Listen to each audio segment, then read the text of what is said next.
It's been about a month since I last updated you on my knitting and the bungalow diaries.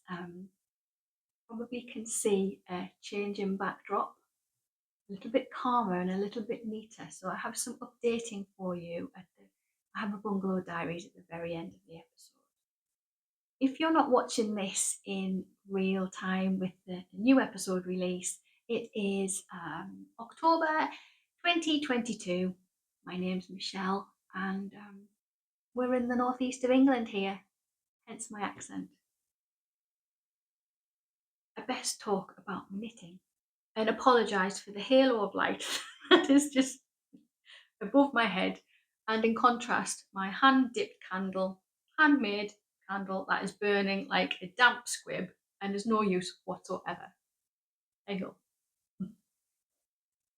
In the last episode, I was sat over there with, and my backdrop was my daughter's bed frame. That's now gone because that is needed in the loft.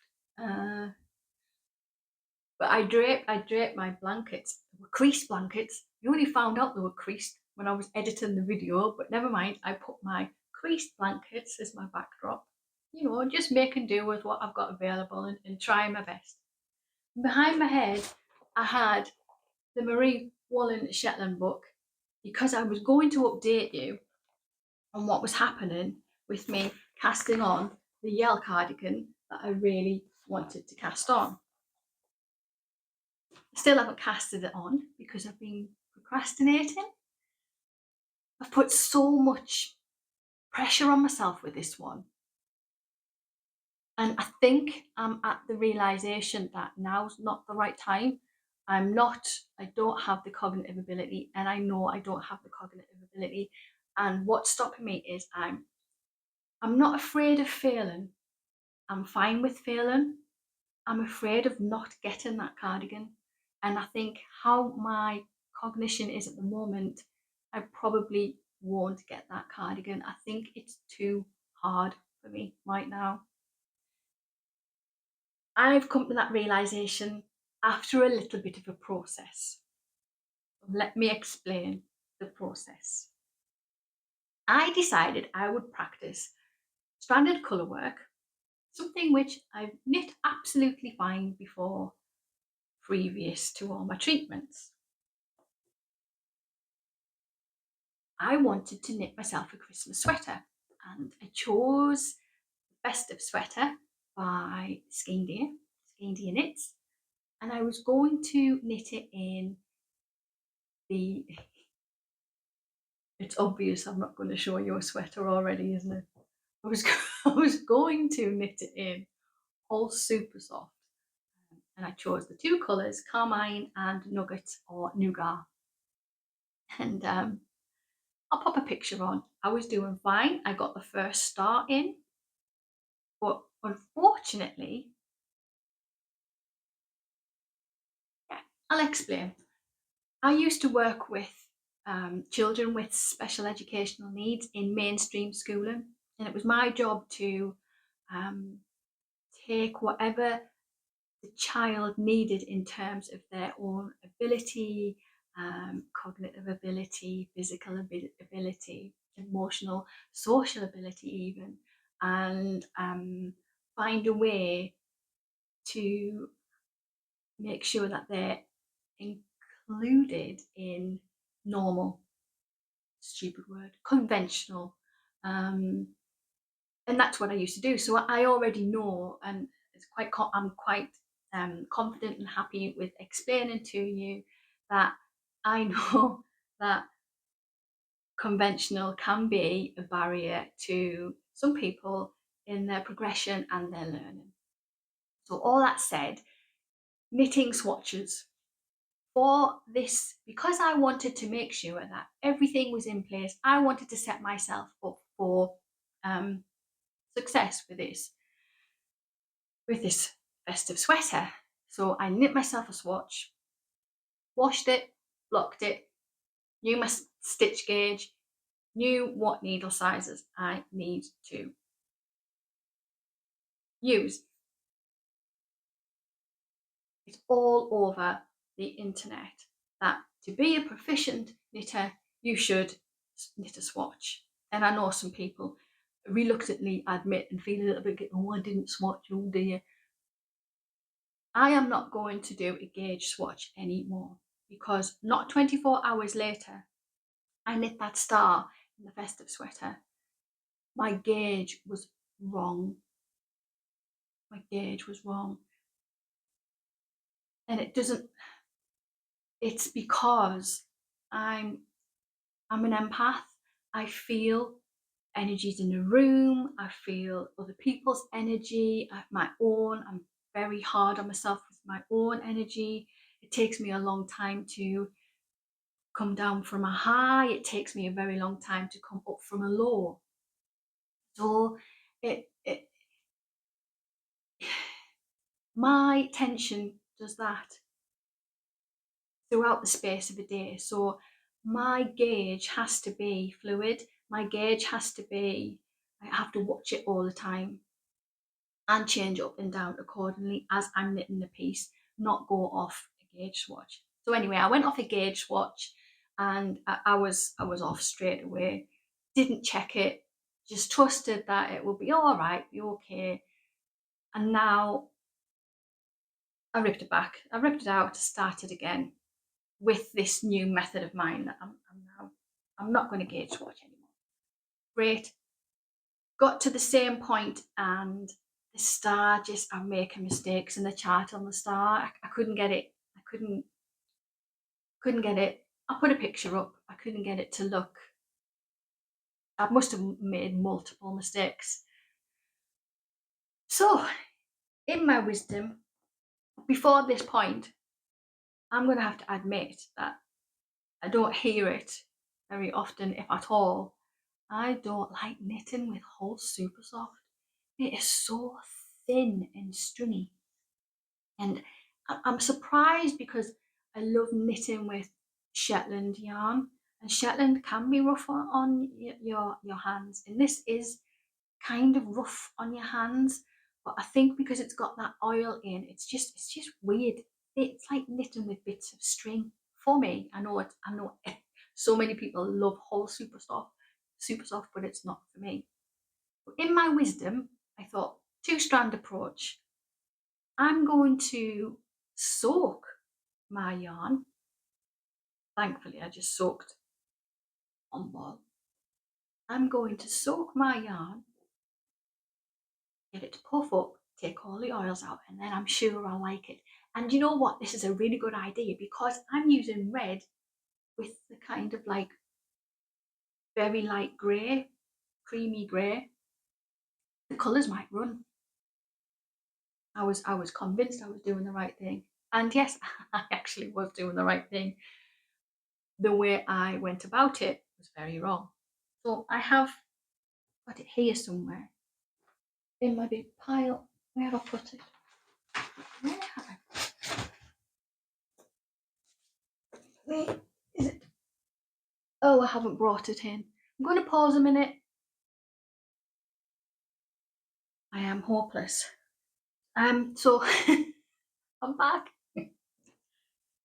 A few years ago, my husband, David, made me a Swift, and he used a roller skate kind of twiddly thing, and that's how it twiddles. But this, my Swift type thing was up in the storage part of the loft.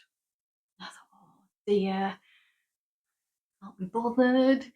And actually, I'm a little bit accident prone, and I can't reach the side catch to let the ladder down, and I don't really want to climb up when the house is empty. This is what I'm telling myself. It'll be all right, I said. I'll just wind a mini skein round my arm. So here I am, winding this whole Supersoft around my arm, tied it off, brilliant, in the sink. It did actually lose a lot of colour, so I'm pleased I did it. But yeah, out of the sink, got the water out, put it on the edge of the radiator for it to dry, and it was doing fine, and I left it there just to make sure that it was dry.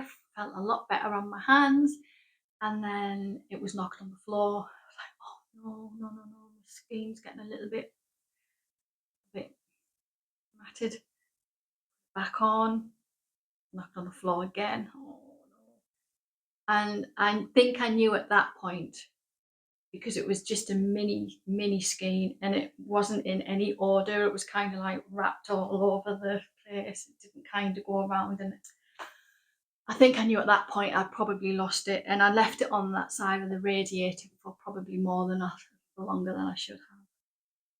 Anyway, got David at some point to get my Swift for me, set it up, popped it on, and tried to unwind the whole Supersoft into a little ball. And after 30 minutes of sitting on the floor, I got a little ball. And then I just went,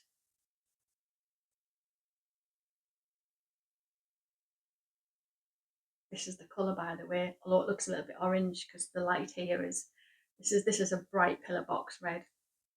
So yes, frustration at my own laziness and stupidity. I'd lost my Christmas sweater, and I think I don't know whether I'm making this up, but I'm sure at some point I heard from the couch this gruff male voice say, "You're going to regret that." I don't know whether maybe it was me or whether he did actually say that, but never mind. Never mind. So I've lost my festive sweater, and as a result, I'm putting the yell down. I'm just leaving it. I'm just parking it. Not yet. So that's left me with three cakes of Holst Supersoft in the colour carmine or carmine. Not enough for a sweater. I am going to use it for Christmas. I know what I'm going to do with it, and it's not a vest or a slip over. But I can't, I don't like it. I don't like knitting with it. So I need to hold it with something else, something soft. And I've never used this before. I am using Drops Brushed Alpaca Silk. Colour match is super duper. I know what I'm going to cast on, but I'm not going to tell you. Not until the next episode. Something pretty simple, but I think it's all going to work out. I think it's all going to be, I'm excited about it. So that is my very first story. Self-sabotage is what that was. Sorry, I'm just popping my things on the floor before they fall down.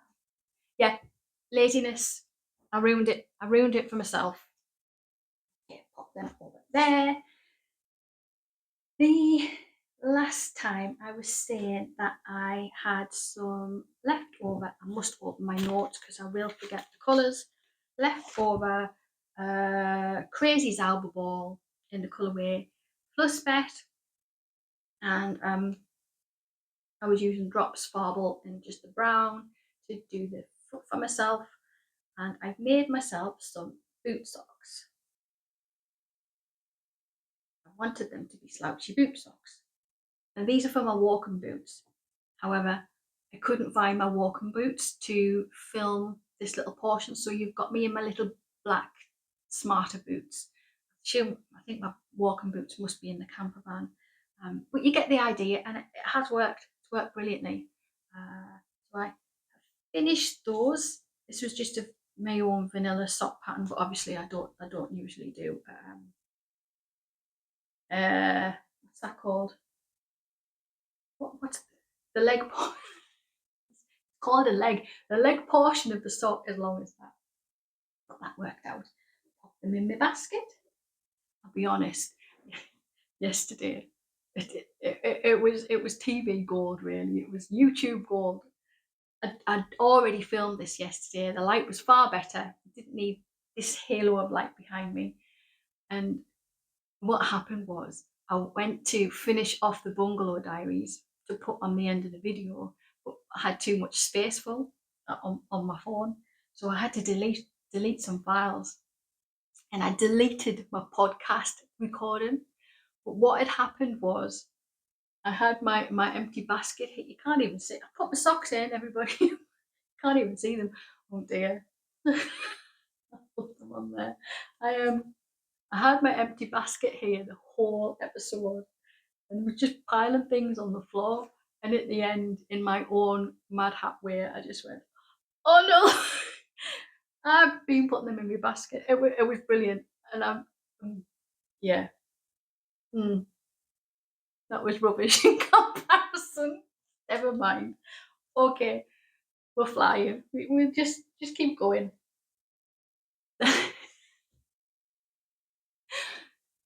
Last time, I really should edit.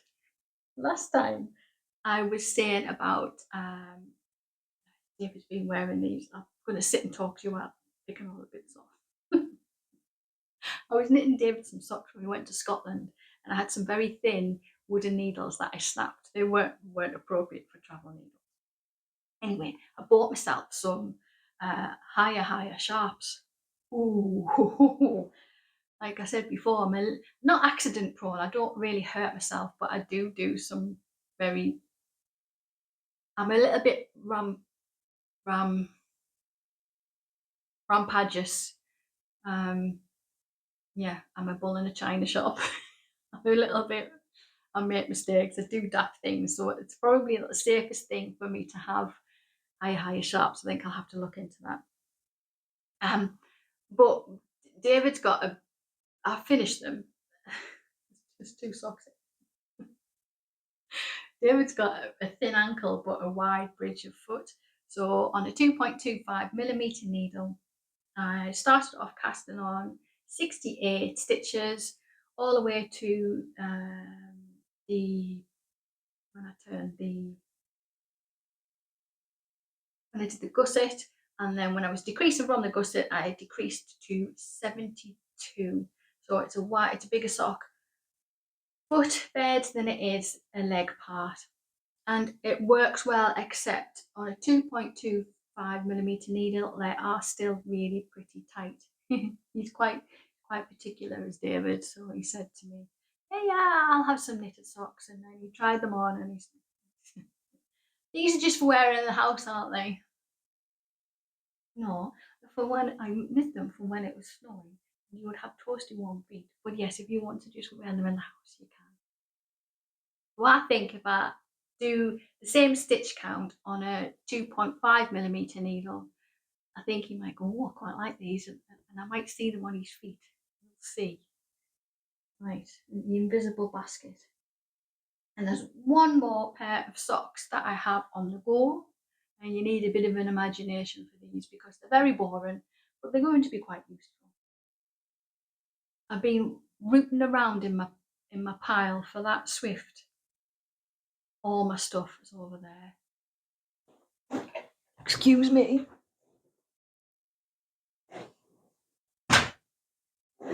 The notes. Should edit. You might remember that I did going all wrong. Yesterday's was brilliant. You might remember that I knit my husband the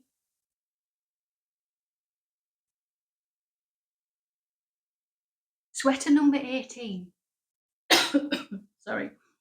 By my favourite things in Drops Nepal, which is in this light.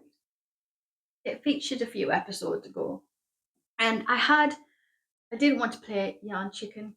It was supposed to be the Billy sweater, and I ended up with a lot of. I overbought, so I didn't have to play yarn chicken, but I also had a lot left over. So I'm thinking of things to do with it. What I'm doing is, I'm in a big tangle. What I'm doing is, I'm knitting myself some lounge socks. They are knee length, So up here is a 46 cast on, going down to a 42, and as I turned into my foot, I am a 40. And I want these to either go up to my knees, because here in the UK, and I think pretty much across Europe as well, we face a winter of possible blackouts. So while I won't be able to walk around these because there's no strength in the yarn, I would like the option this winter of having something toasty. I think what I will do is, I think they will probably be lounge socks until, or if I need to pull them up my leg. So they're a little bit bizarre, but one with this. Oh, look at that. I'm on with the gusset of this one. That will be it. Some aran weight, very simple. My own recipe for my own leg socks. Yeah. Show you something a little bit more interesting. I did finish my oh, the light's awful. Did finish my Miles shirt jacket. Might remember that this is knit in Plotulopi, 2 strands held double, and I bought this yarn in the summer. I'm so pleased I did, because I can't find Plotulopi is pretty much sold out in all the places that I know to look for it, which has made me a little bit sad, because now I've got like this jacket thing. I really wanted to,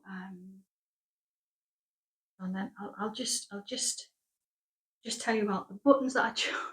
I'm digressing. I'll just tell you about the buttons that I chose. These are from Boys. Boys is kind of like a cut price type department store that has haberdashery in it in the UK. That was good. And I also like on this one, when I was knitting this back seam here, it's coming up really, really rigid and tight. I thought there was a part of me that I thought, I think I might have got this stitch wrong. It just didn't make sense. But now I've washed and blocked and worn it, it makes so much sense, because that tight ridge there is stopping it from sagging. It's holding its structure on my back, and it's such a clever, easy. It's nice. It's a lovely feature actually. I love how it kind of like disappears into the chin. Kind of just disappears down into the arm pickup. Yeah, it's a nice pattern, this one. So as I was saying, I've now got this jacket. I really, really wanted to knit myself a winter coat, and I thought Plotulopi would have been the cost effective way of doing it. I think even 2 strands held double. Couldn't get that, so I thought, right, I'll do a chunky weight yarn. I'll do a chunky coat, and I'll use Alpha Slopey, which is the bulky chunky weight Icelandic yarn. Can't find that anywhere. That's out of stock. So I remember a few weeks ago saying to my friend, it's not sheep on our hills in the UK, in British breeds. They have to be pretty hardy, especially up here in the north. Maybe I should stick with British. And as an aside, our financial situation in this country is terrible, all based on politics. And even a knit and pattern at the minute, because the currency conversion rate is so poor, all the knitting patterns from overseas is costing me a lot more money. a lot more money. I see the difference. It's not negligible, negligible, negligible.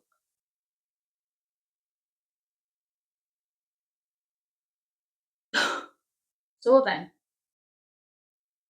my coat, British breeds,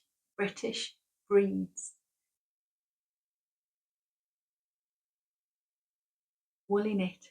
I saw on Woollyknit they had hanks of chunky yarn, quite a reasonable price. But I wasn't ready to buy at that point. I was still playing around with the ideas, trying to find patterns, but at least I'd found a source. I'd found the pattern, and I thought, okay, we'll line it up. I'll finish some things off. I'm not ready to invest yet. I need to finish some things off. That following Saturday morning, I signed up to the Woollyknit offer emails. In came an offer, £10 off 2 skeins of chunky weight yarn, the yarn I wanted. I thought, right, okay. 2 things. One, I would really like the £10 off because that means I can do my coat for £40. If I can do my coat for £40, a 100% wool chunky coat, I can't buy a fast fashion, man-made, petrochemical filled supermarket high street coat for £40 a minute. So if I can do that for myself, I'll be really winning.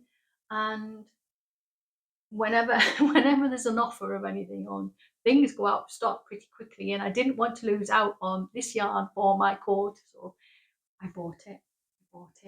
And this this is a skein. This is an 800-gram skein of Woollyknit chunky wool. Now then, I wouldn't want to use this for, say, a chunky weight sweater. I like rough yarns. This is rough, but you're never going to be able to see because my camera's not very good. It's rough, toothy, ideal for my coat, but I say but, it's a but for a sweater. It's highly spun, so the thread is quite dense, perfect for a rigid structure as a coat. I can't believe it, but I wouldn't want you to, I wouldn't want to, influence is the wrong word. I wouldn't want to be waxing lyrical about this as being quite an affordable way of getting a bulky weight sweater, or even 2 possibly, maybe, because I think this would be very difficult to wear as a sweater. So I just wanted to say that for my coat, it's super duper. Really happy. So I have got 2. My Swift, which is on the floor down there, was working really well for that. And this is a ball. This is what a ball looks like. This is what a ball looks like with some yarn already knit off it. Took me ages. Took me absolutely ages to get this off my Swift. That is a ball. And on the floor, you might know that I like to use paper potato sacks as my project bags. I say, oh, I'm not going to fit that in a 2.5 kilogram little potato sack, am I? But Wrinkle Woollyknit sent it in a very large paper sack. So my project bags all match. Right then, I think I probably should tell you what I am knitting. I am knitting Audrey's coat. It is a pattern by Elizabeth McCarten. Absolutely thoroughly enjoying myself. I shall show you it like this. No, I should maybe show you it the right way around. That was the inside. This is the outside. This is my collar. And I've just started to put start of that back pleat in. Just see if I can pop it on. This is where I'm going to get wrapped up in yarn.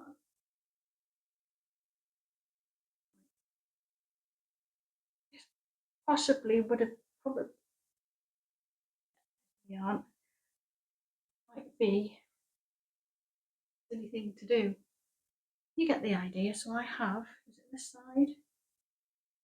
Oh, this side. Buttonhole here, buttonhole here. Just put a third buttonhole in here. And what I'm hoping is that I can keep this collar, the rigidity of this, covering my mouth. I'm hoping I can keep the rigidity of this collar once it's been washed and blocked, because I have very stable asthma.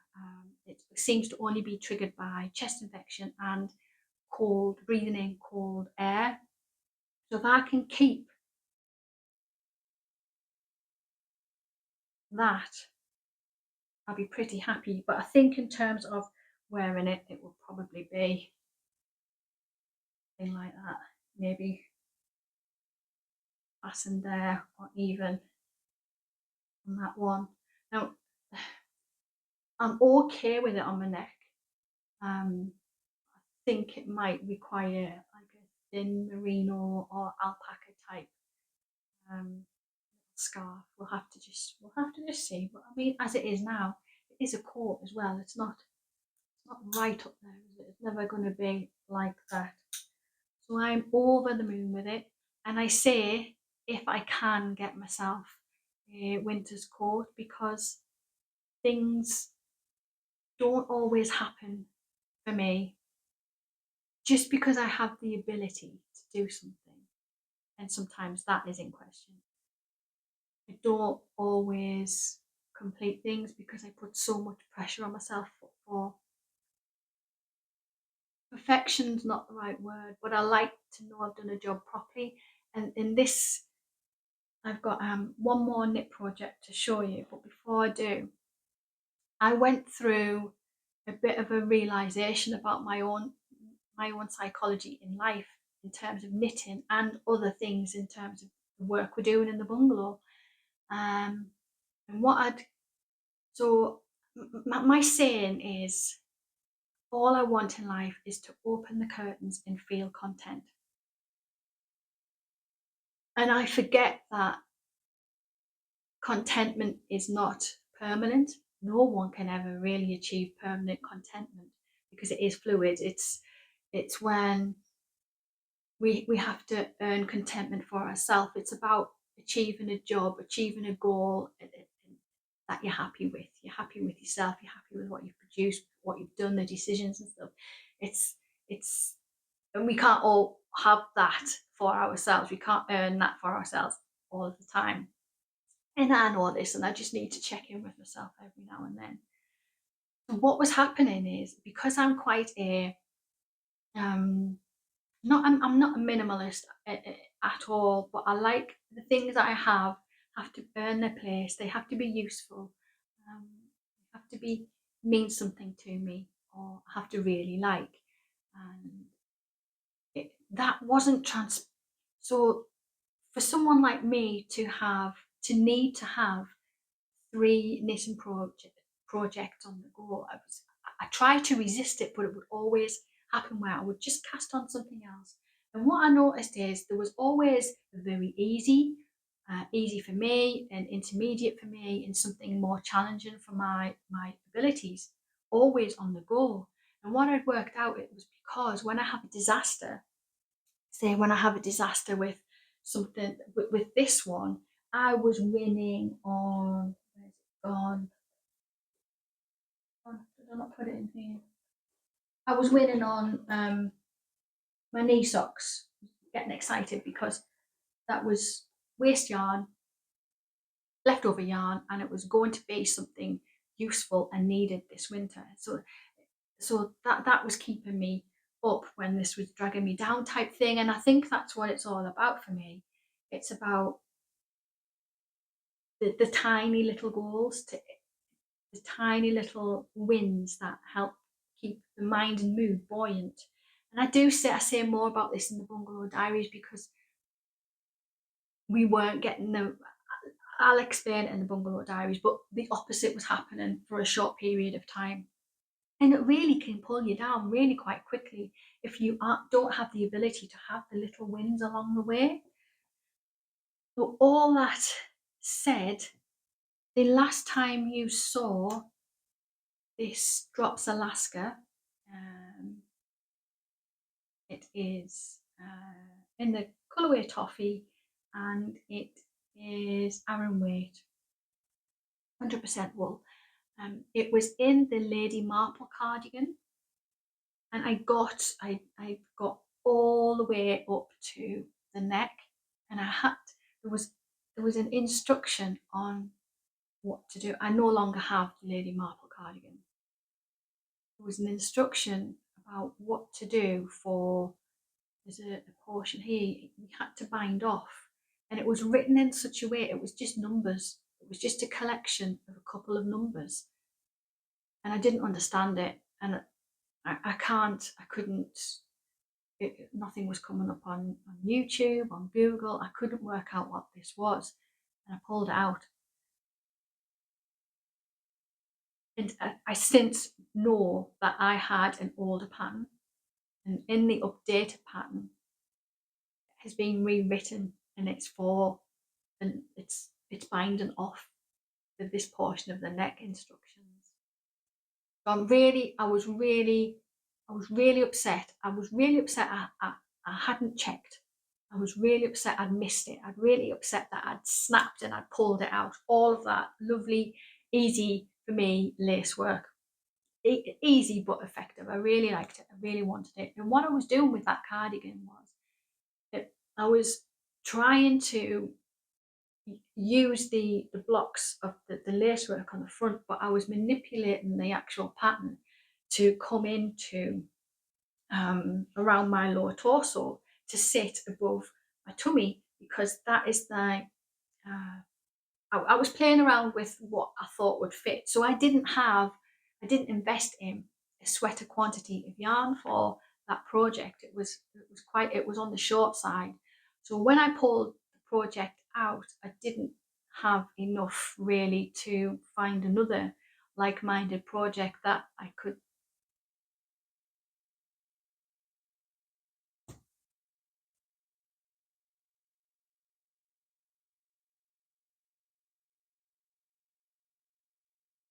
And I didn't want to buy a pattern either, because I'd already invested. I already had that pattern, it was in my thing, I'd already bought it. I didn't want to spend more money on make and do and making this fit something that maybe I didn't really want. So I cast on 3 or 4 different free patterns, all cardigans that I thought I could kind of manipulate to use however much of this Drops Alaska that I had. And I didn't enjoy any of the processes. I didn't enjoy the free patterns. I was grumpy about it. It's not what I wanted. It wasn't the original plan. And I had to give myself a talking to, and I said, I really like this colour. I really want something in this, but I want it to be something that I really like. If I'm going to buy a pattern, it has to be something that I'm interested in, have wanted for some time, and I found it. The Into the Wood socks has been something I've wanted to make for a very long time, years in fact, and I just haven't got round to doing it. I don't really know why, I just haven't. So, not the socks.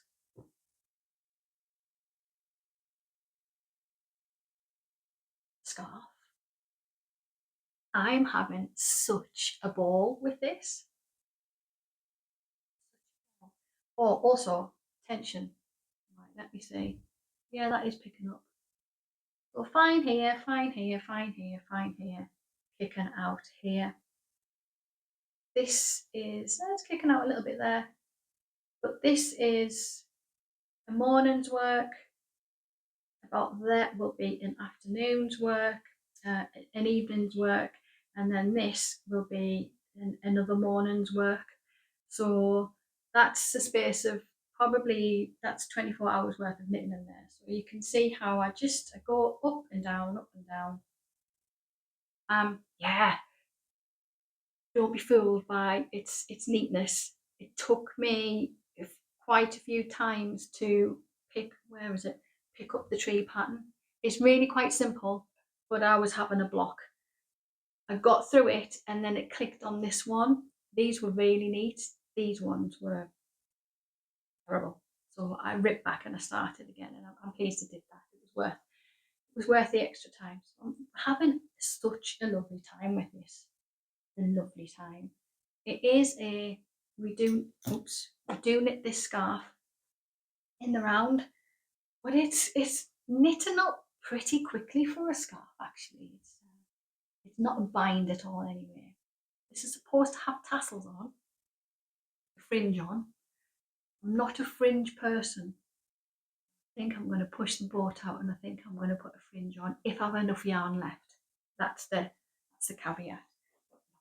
I'm really enjoying it, and I know how to do this now, so I can translate that pattern into a pair of socks if I wanted to as well. So I'm happy with my decision making, and I've learned a lot. I've learned a lot about myself during this process. Well, I feel like that knitting was a bit of a shambles, but you're used to me, aren't you? Okie dokie. I'll put the bungalow diaries on for you.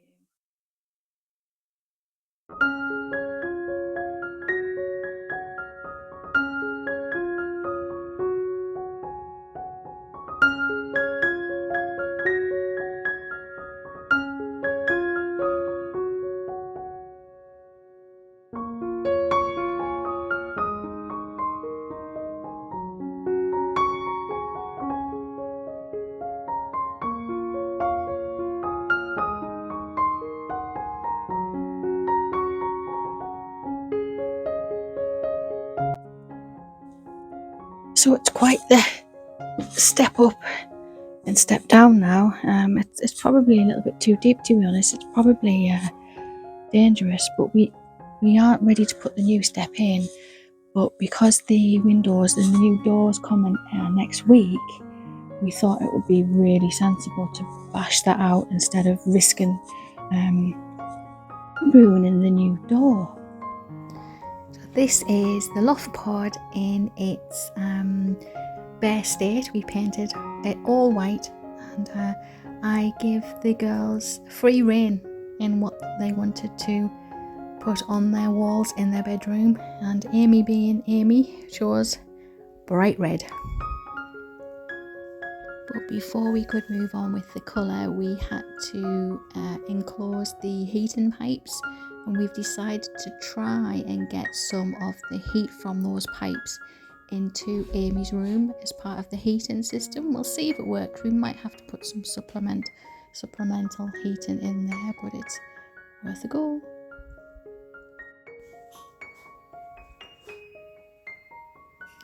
And then here's Amy giving her old bedroom furniture a facelift to try to make them match her new colour scheme in the loft.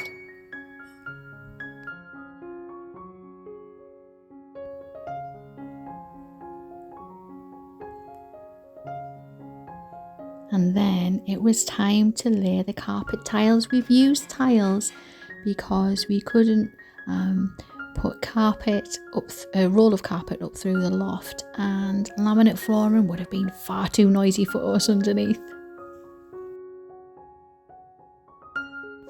And then here are Amy and Lucy putting together IKEA shelves, so Amy has somewhere to put her clothes because she can't fit a wardrobe or a chest of drawers in her loft pod.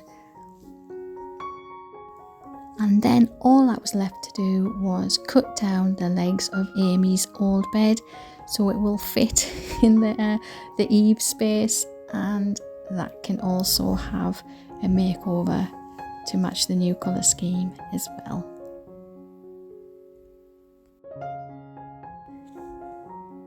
Do you remember the desk that I painted for myself to put my sewing machine on? Yes, this is it, and it does fit through the loft, so I've lost my desk, but Amy has her desk back, so it's all okay.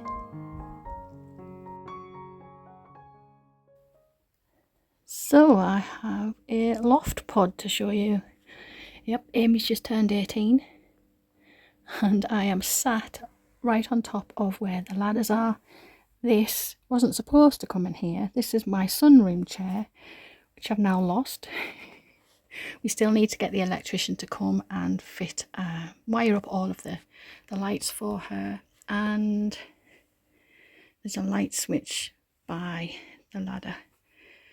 And this here on this side, that's the heating pipes. There's my lovely desk. She's repainted the top, the dark grey, to match the rest of the furniture. Let's see if I can hop over. Let's go over. There we are. So that's the unit that she repainted. Her decoration is records and CDs that she likes, that she's found in charity shops. And let me sit on a bed. This is Amy. So this is a charity shop denim jacket. She's cut. She paid £1 for it. She's cut the arms off, and she started to embroider her favourite old bands, and been putting some patches on. She's quite an eclectic little character, is Amy. I'm extremely proud of her. She doesn't conform to anybody's stereotype. And here's the view where her desk is and her window. She's got all of her clothes in these baskets. And do you know what warmed my heart? Amy had said to me that she didn't think she would be bothered about moving away to university, but now she's really going to miss her room when she goes. And that's the part that I was worried about, because she's lived in 9 houses in her 18 years, and she hasn't really got that sense of home. And I was worried about this last year of being in the bungalow in the state that it is. She wouldn't have that sense of where to come back for home during the university holidays. And I think she has. She absolutely adores her room, and she feels really very lucky, and we're chuffed. We're just so happy we've managed to fit into the bungalow. The windows before and after.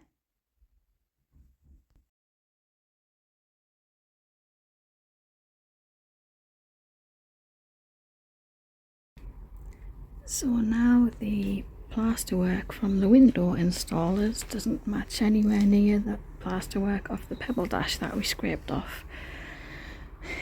I don't know what we're going to do. It's the same up there, not as bad up there. That looks terrible. And we've found a leak in the house.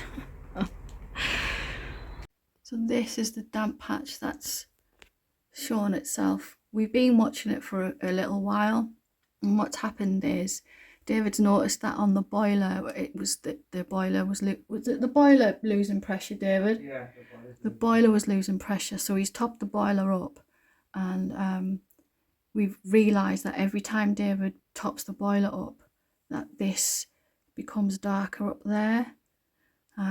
So David's been up in the loft and he knows what he needs to do. This is going to be a long, arduous, heavy job.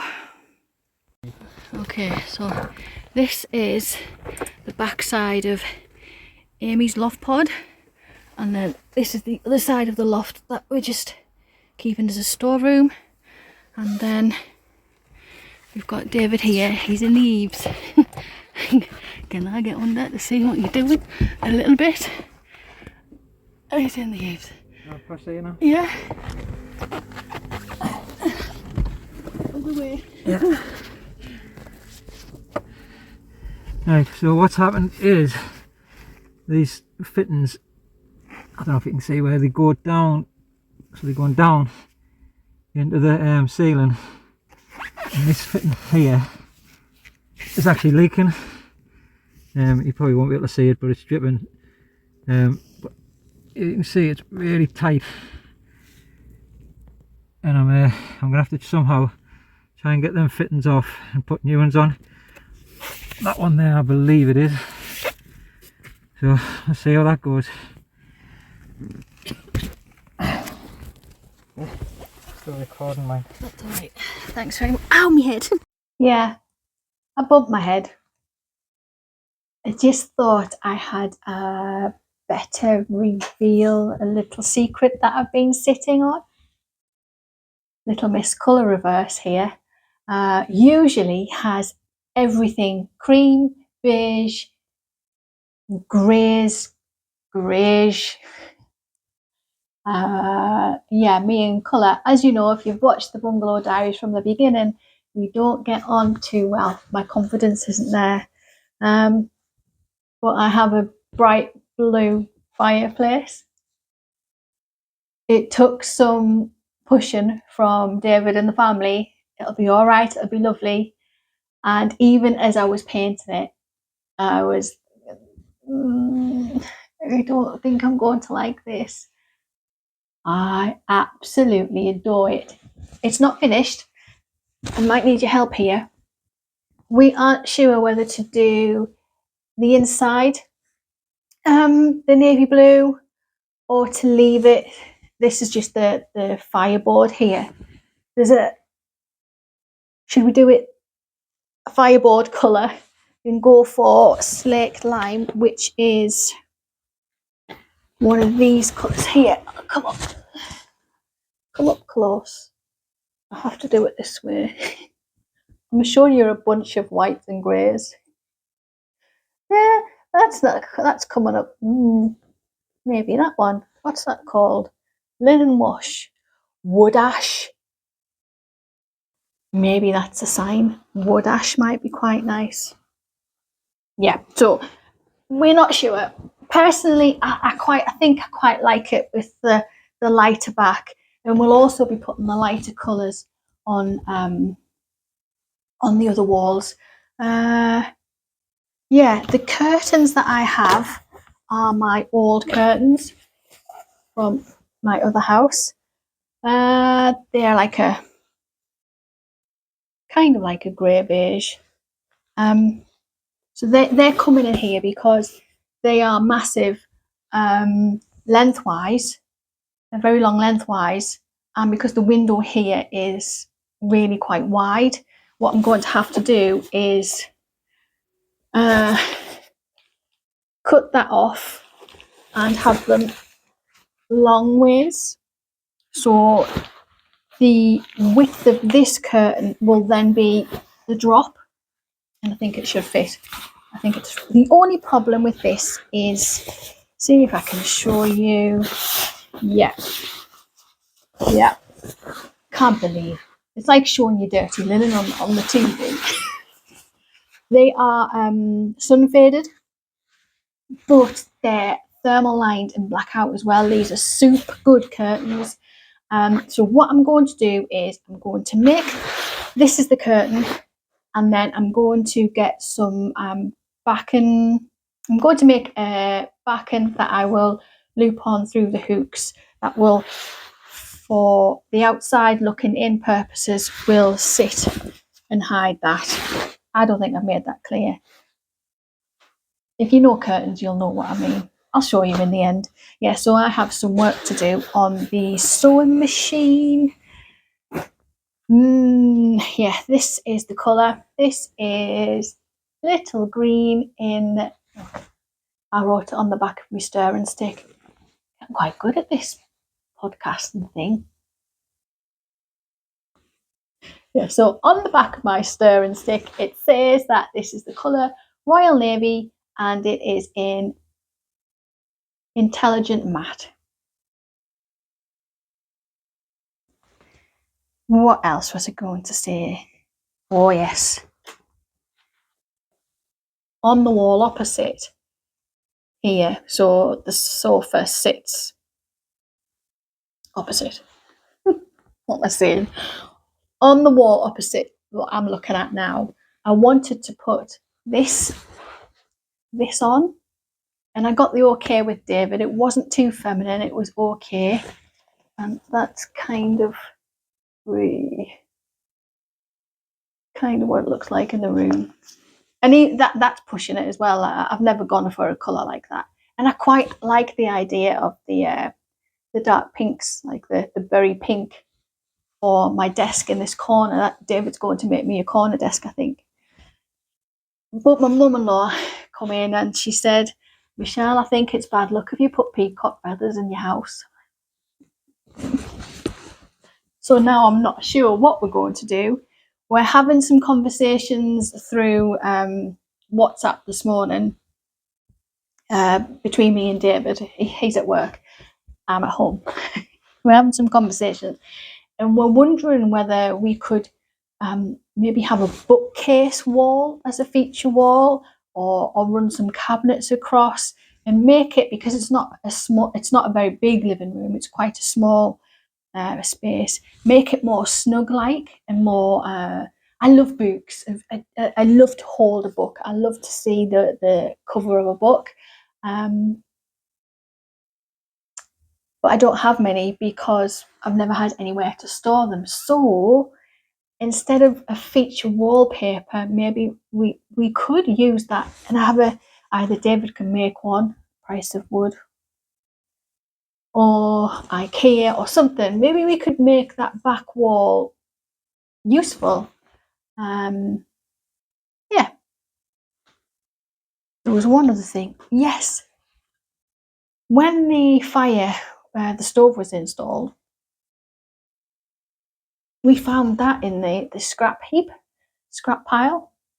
I'm waiting for a number to pop on here. Just it's kind of like a acrylic waterproof stick-on house number. I guess it's what we in the UK we stick on our bins, but this is more ornate. More. It's only 6 centimeters tall and it's small. I'll show you this now to let you know that what we're doing, but I'll not show you the end because I don't really want to put what house number I live in on the internet. Just it's probably silly, but you never know. So that will be our house number, reclaimed. I think it dropped through the chimney. Reclaimed original house tile. Although we don't have these tiles on the house. I say original house tile. None of the houses around here have these tiles on. So how this has come down our chimney, I don't know. But it did. So we thought it was quite good. And we're going to use it. So tomorrow then, I've shown you a little bit of what's happening with the leek, and I've seen myself and how I'm talking and how I've appeared on camera, and just the little bit that I've seen during the editing. And I sound flat, I sound down, I look terrible on the bit where I'm stood at the door before we had the door replaced. And I was feeling it actually. This whole process is a funny one. I'm enjoying it, and it will go. I have little bits of jobs all over the place that unfinished jobs, but I've learned about contentment, and contentment is fluid. Contentment isn't a permanent state. We all go up and down, and it's all to do with the feeling of accomplishment,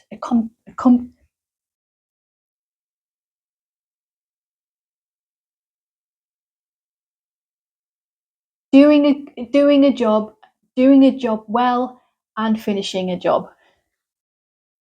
So that's why I'm so happy around this whole process is making my I'm winning a lot, the small little gains that we do. So that's brilliant.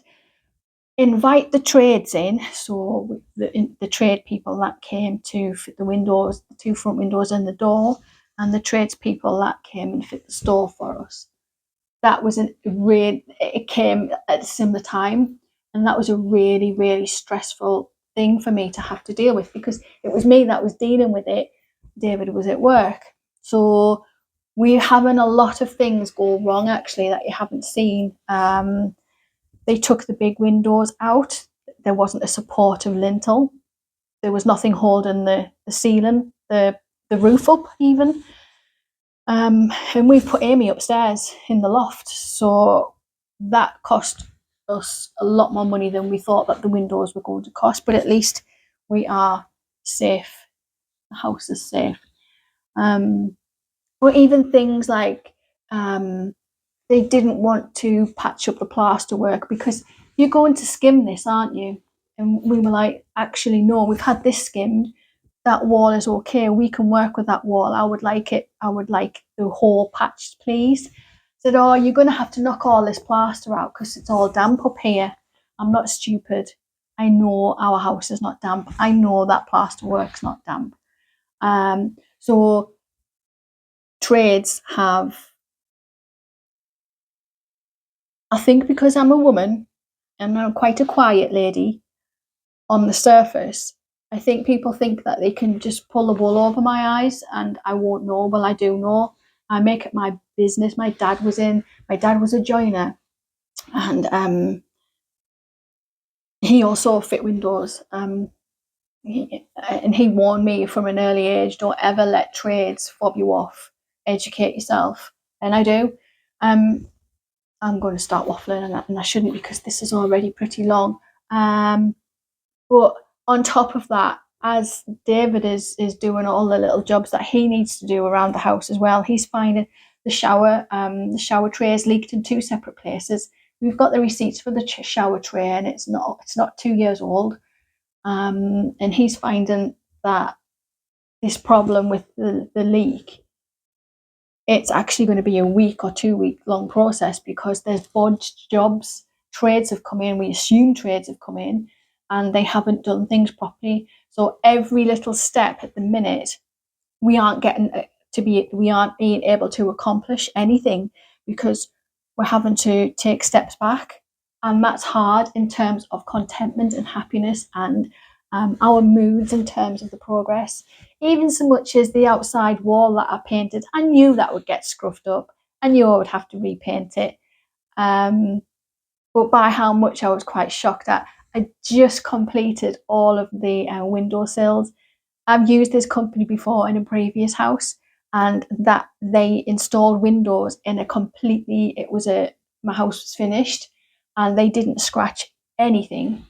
They left it in the state that they came into. But I think because this is obviously a project, they've just done what they liked, and they've not taken care. So now I have to go and repaint those windowsills. And it's just hard. It's just hard, on top of autumn coming, the mood's dropping, the politics that's happening in the UK is not very good at the moment. The financial state of the UK is not very good at the moment. And every day there's a story. Just this morning, a farmer in the south of the country has had 40 sheep stolen amid the cost of living crisis.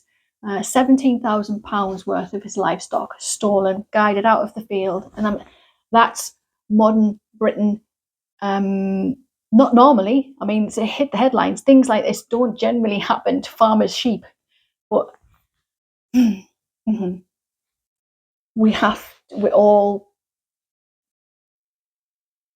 think all of us could recognise that things aren't brilliant all around the world. And I don't want to come and sit here and go, oh, woe me, I'm struggling a little bit. because I know that contentment is fluid, and right now we aren't making the gains enough for me to keep buoyant with the project, with my home. So that's all it is. So I'm going to turn this camera off, going to clear the room, because tomorrow we're starting to decorate in here. We're starting to, we won't get it finished, but we're starting to decorate it. And I say we won't get it finished because we need to soundproof the 2 alcoves. I will need a new carpet, but that's very expensive. I will have to wait a little bit. And David needs to make me my desk, and well, he has quite a few jobs to do. So I might have to be on my, can you see my little picnic table desk in the corner there? Yeah. Might have to put up with that for a little bit. But it would be nice to get the walls away from the bare plaster. This is the state of play that we've been living amongst these last few months. There's a lot of prep work needed before we can even think about getting any colour on the walls. So I will show you that hopefully next time.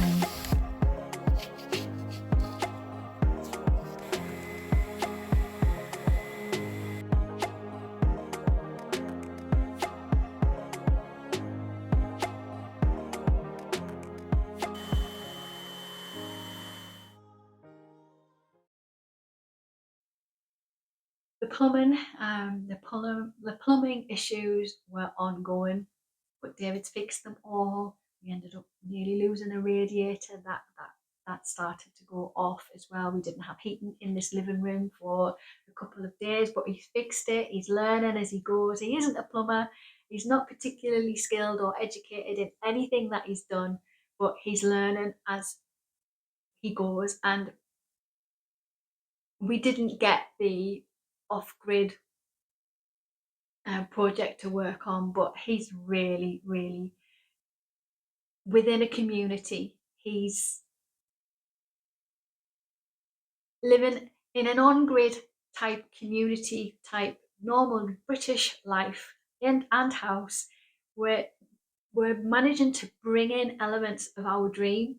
And part of the dream was to be self-sustainable, and as much as we possibly can. I know it's a really difficult thing to achieve, but we talk about contentment, don't we? And I know David he's tired, he's working hard, and it's taxing him sometimes, but he's winning the drop, and he's winning, and he's doing that for himself, and he's saving us a small fortune by doing this house for us. It's about making memories as well, isn't it? It's about making a home and memories. You're doing well. I won't give you the big reveal of the living room because there's elements that I still need to put together. When I do, it won't be finished because we have soundproofing to do. We have my desk is still a picnic table.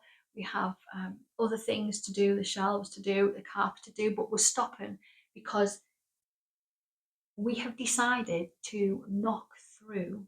So we have the dining room, and then we've got the little sunroom. We're going to incorporate the dining room and the sunroom into one kitchen, and the little kitchen that I have as is will be a utility room and a food pantry. But that is a very expensive job, and it'll have to be at the very end of the list because we've got the rest of the house and gardens to pull around. So for the short term, we need to get a kitchen, get a clean, tidy kitchen. So for all intents and purposes, we will be working on pulling that kitchen round next, and it's really exciting. It'll be a quick fix. It'll be cheap materials.